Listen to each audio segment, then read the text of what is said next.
Mengejutkan, makin panas. Gatot dan koalisi kami tak takut dituduh makar.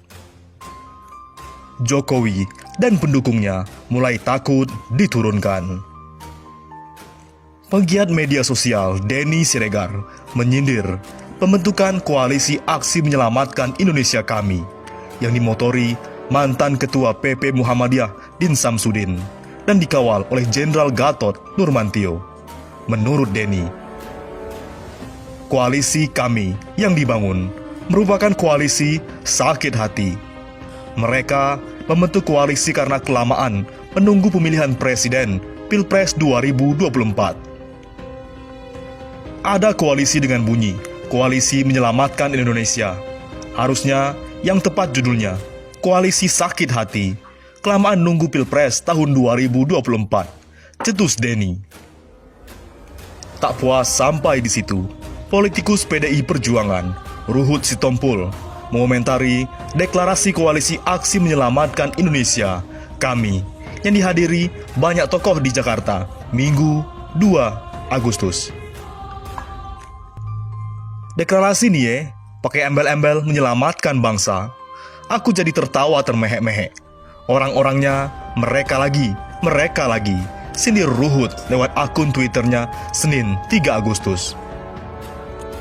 Mantan anggota Komisi 3 DPR itu, yang anak buah Megawati, juga menyebutkan bahwa saat ini Presiden Joko Widodo dan jajarannya sedang bekerja keras membawa Indonesia menjadi negara maju. Oleh karena itu, wajar sindiran mereka yang kemungkinan takut. Lahirnya koalisi kami, segala kemungkinan bisa terjadi. SBY bisa ikut bergabung, atau bahkan Habib Rizik Syihab bisa dijemput pulang. Minggu kemarin, 2 Agustus 2020, ada deklarasi Koalisi Aksi Menyelamatkan Indonesia. Deklarasi ini digagas oleh sejumlah tokoh nasional yang selama ini dikenal sangat kritis terhadap pemerintah. Lahirnya koalisi kami merupakan tindak lanjut dari 9 tokoh oposisi. Semula 9 tokoh, sekarang bertambah dan semakin banyak jumlahnya. 9 tokoh itu adalah Abdullah Hema Mahua, MH Ainun Najib, Din Samsudin, Gus Najih, Habib Rizik, Rizal Ramli, Refli Harun, Rocky Gerung, dan Said Didu. Dari 9 tokoh itu, kini jumlahnya sudah semakin banyak.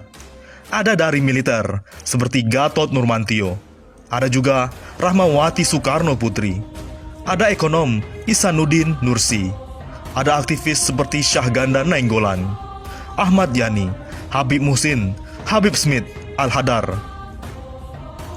MS Kabar, Jumhur Hidayat, Sri Bintang Pamungkas, dan Husnul Mariah, dan juga dari tokoh Nahdlatul Ulama, yaitu Joko Edi dan Rahmat Wahab.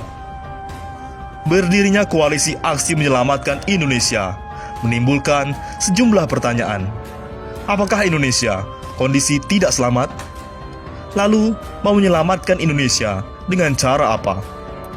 Dari banyak komentar, sejumlah tokoh yang tergabung dalam koalisi kami nampak tegas. Kesimpulannya bahwa Indonesia sedang menuju ke arah yang salah. Bisa hancur akibat cara yang keliru dalam mengelola negara, zigzag dan cenderung ugal-ugalan. Bermula dari ambisi infrastruktur yang membuat hutang negara mengalami pembengkakan yang luar biasa, sekitar 7.000 triliun. Korupsi semakin masif yang diantaranya mengakibatkan sejumlah BUMN bangkrut. Terbit undang-undang yang dicurigai untuk melindungi para koruptor dan perampok negara, terutama revisi Undang-Undang KPK, Undang-Undang Corona, dan Undang-Undang Minerba. Belum lagi RUU Omnibus Law Cipta Kerja yang semakin memangkas hak dan kemiskinan dan memiskinkan buruh. Lahirnya kami adalah bagian dari bentuk keprihatinan atas bangsa yang semakin hari semakin terpuruk. Penguasa dengan semua aturan dan kebijakannya dianggap lebih berpihak kepada korporasi daripada memikirkan nasib rakyatnya sendiri. tanpa undang-undang corona, tanpa undang-undang Minerba, dan tanpa RUU Omnibus Law, kehidupan rakyat sudah sangat berat. Lahirnya sejumlah undang-undang dan RUU tersebut membuat kehidupan rakyat semakin frustasi. Belum lagi, hukum yang cenderung berpihak kepada orang-orang seperti Joko Chandra, Harun Masiku, dan Abu Janda, representasi dari konglomerasi, partai pengusung, dan kelompok pendukung. Halo, apa kabar kasus EKTP? Terkini adalah RUU HIP. MUI dan lebih dari 200 ormas menolak RUU ini karena dianggap sebagai upaya untuk memberi peluang bangkitnya komunisme. Tapi, pemerintah dan fraksi PDIP nampaknya kekeh dan tetap akan mensukseskan RUU HIP ini. Meski kali ini diwacanakan dengan nama lain RUU BPIP. Belum lagi praktek politik yang menganut asas demokrasi terkendali.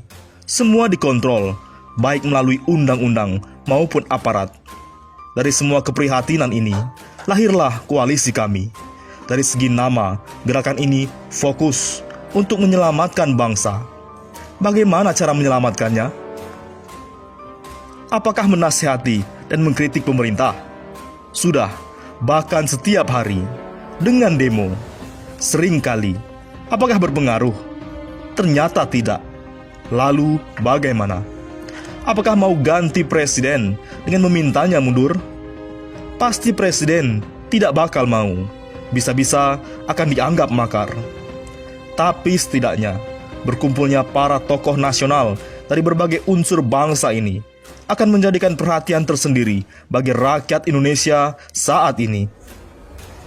Apalagi jika jumlah tokoh semakin banyak dan mendapatkan semakin besar dukungan dari rakyat, maka segala kemungkinan bisa terjadi.